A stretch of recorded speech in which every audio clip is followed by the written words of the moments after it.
Assalamualaikum warahmatullahi wabarakatuh.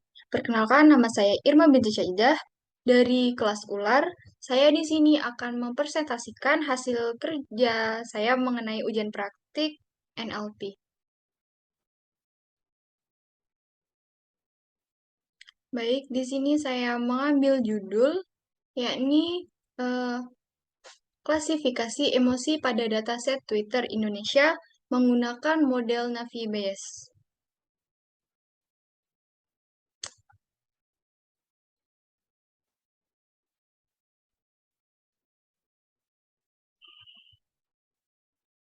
Sumpah ya, aku post dulu nih.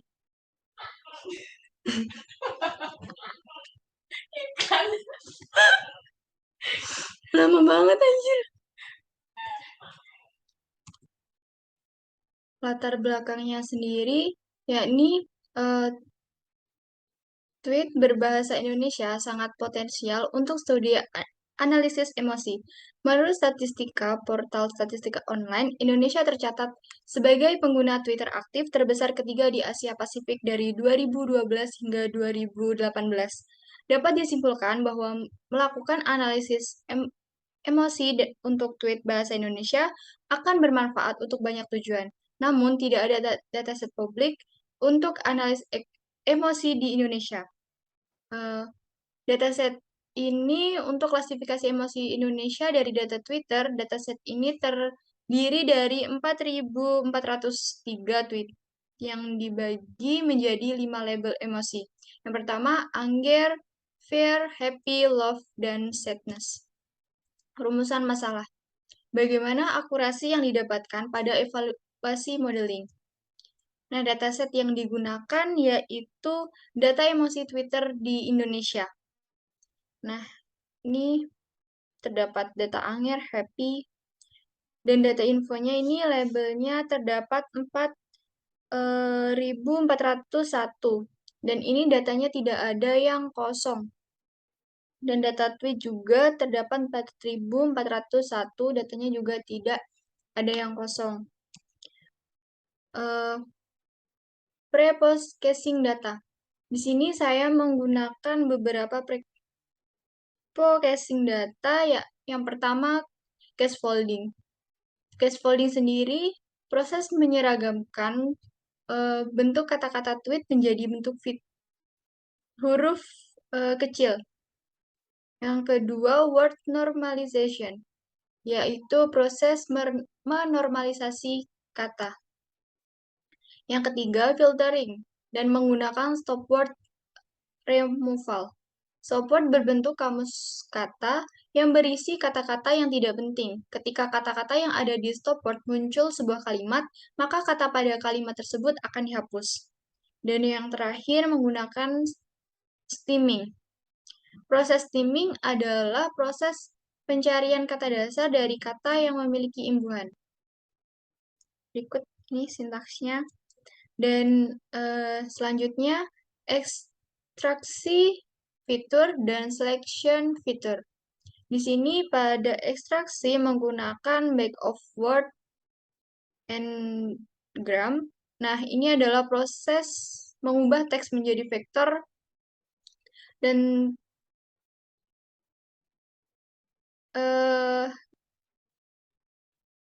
back of word sendiri adalah proses mengubah apa yang pada dasarnya adalah daftar kata menjadi set fitur yang dapat digunakan oleh pengklasifikasi. Sedangkan TF-ID Ngram itu adalah metode yang memberi kita bobot numerik kata-kata yang mencerminkan betapa pentingnya kata tertentu bagi dokumen dalam kumpulan dokumen yang mengubah teks menjadi vektor. Dan feature selection yaitu menggunakan chi-square. Uji square digunakan untuk mengetahui hubungan dua variabel normal, kemudian mengukur kekuatan hubungan antara dua variabel yang dimaksud. Skala data kedua variabel adalah nominal. Model yang digunakan yaitu Navi Bayes adalah salah satu algoritma yang digunakan dalam data mining, khususnya untuk metode klasifikasi. Model Navi Bayes ini juga dapat diterapkan untuk multi-class atau multinomial classification. Model Navi Bayes ini didasarkan dari teorema Bayes yang memprediksi peluang di masa depan berdasarkan pengalaman di masa sebelumnya, dan yang memiliki asumsi yang kuat terhadap independensi dari tiap kondisi atau kejadian tersebut. Dan performa model ini menggunakan train dan tes, kemudian diketahui nilai akurasinya. Kesimpulannya yaitu diketahui bahwa akurasi pengujian dari proses classification adalah sebesar 61%, jumlah prediksi benar yaitu 539 dan prediksi salah 342, di mana jumlah prediksi benar lebih banyak dari jumlah prediksi salah.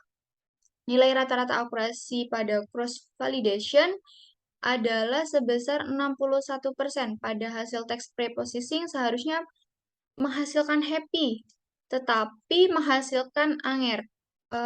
Sehingga dapat disimpulkan bahwa model kurang bagus untuk klasifikasi ini.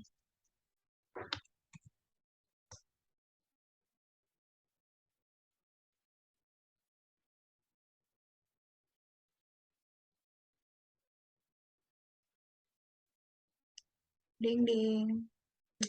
Belum.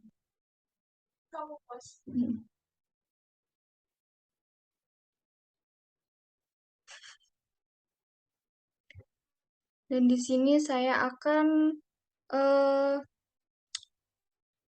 kode program saya. Yang pertama itu mengimport library yang dibutuhkan dan mendownload juga download stopwatch.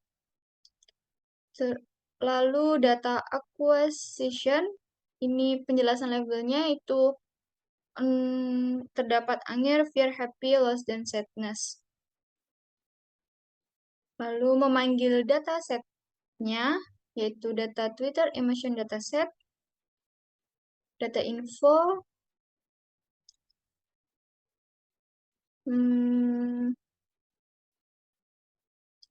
nah, di sini terdiri dari anger itu 1101 data, fear 649 data, happy 1017 data, love 637 data, dan sadness 997 data.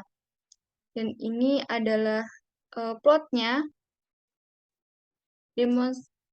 data emosi.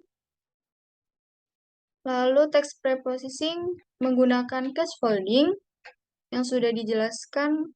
Nah, ini adalah untuk mengubah teks menjadi lowercase, menghapus URL, menghapus angka, menghapus karakter tanda baca. Lalu ini adalah hasilnya.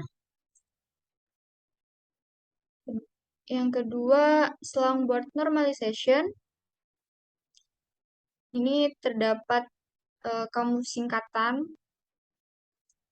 Terdapat 1309 baris dan 2 kolom. Lalu menggunakan filtering stopword removal yang terdapat 758.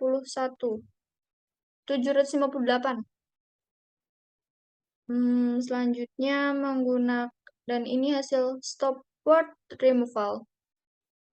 Dan steaming, lalu menggunakan steaming.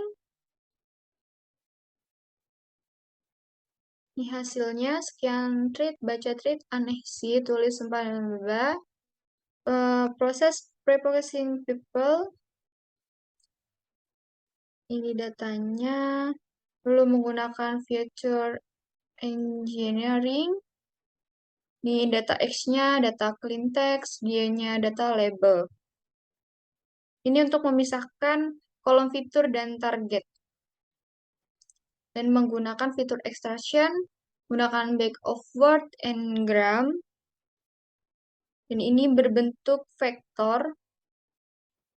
Dan fitur extraction TF IDF ini juga sudah berbentuk vektor.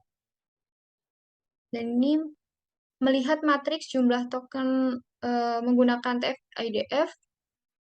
Lihat perbedaannya dengan metode Bow. Data ini siap dimasukkan dalam proses pemodelan machine learning. Nah, feature selection menggunakan G-square. dan diperoleh jumlah 14.068 baris dan 2 kolom. Lalu modelingnya,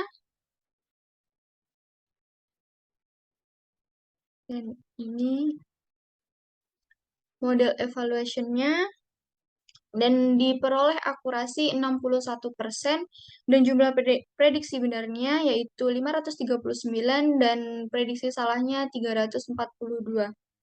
Di sini juga terdapat rata-rata akurasi pada cross validation 0,6160, berarti ini 61%. Dan ini hasil reprocase-nya, ini harusnya adalah happy, tetapi menghasilkan anger. Sehingga tadi sudah dijelaskan bahwa kesimpulan ini dapat disimpulkan bahwa model kurang bagus untuk klasifikasi ini. Sekian dari saya, kurang lebihnya saya mohon maaf. Saya Ri, wassalamualaikum warahmatullahi wabarakatuh.